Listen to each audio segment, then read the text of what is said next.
la justice militaire, Monsieur le premier substitut du commissaire du gouvernement,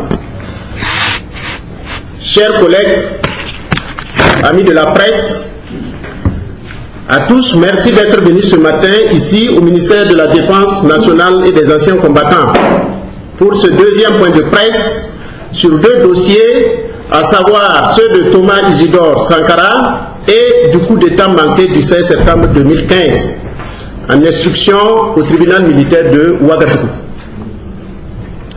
L'occasion nous a été donnée lors du premier point de presse sur les mêmes procédures de présenter la justice militaire.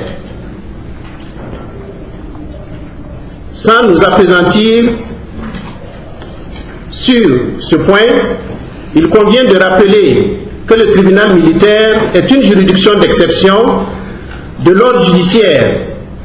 En effet, l'article 1 du Code de justice militaire énonce clairement que la justice militaire est rendue sous le contrôle de la Cour de cassation par les juridictions militaires.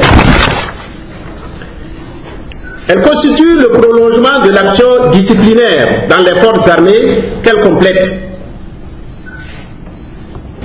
Elle est chargée de mettre en œuvre les règles juridiques destinées à assurer la sûreté de l'État et garantir l'ordre public militaire en temps de paix comme en temps de crise. À ce jour, nous pouvons affirmer que les deux grands dossiers du moment, à savoir le dossier dit Thomas Sankara et celui du coup d'État du 16 septembre et jour suivant, avancent à notre satisfaction. Les juges en charge des dix dossiers posent quotidiennement des actes de procédure. C'est ainsi que les inculpés qui bénéficient de l'assistance de leurs conseils sont assez régulièrement entendus. Des témoins également, ainsi que les victimes, parties civiles et des rapports d'experts parviennent dans les cabinets.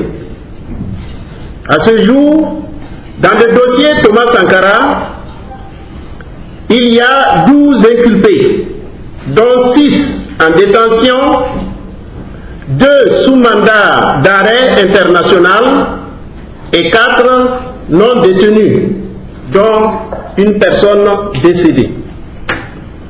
Dans le dossier coup d'État, nous avons 52 inculpés, dont 43 détenus, 4 non détenus et 5 sous mandat d'arrêt. Mesdames et messieurs les journalistes, nous nous tenons maintenant à votre disposition pour vos questions, observations et suggestions. Merci de votre aimable attention.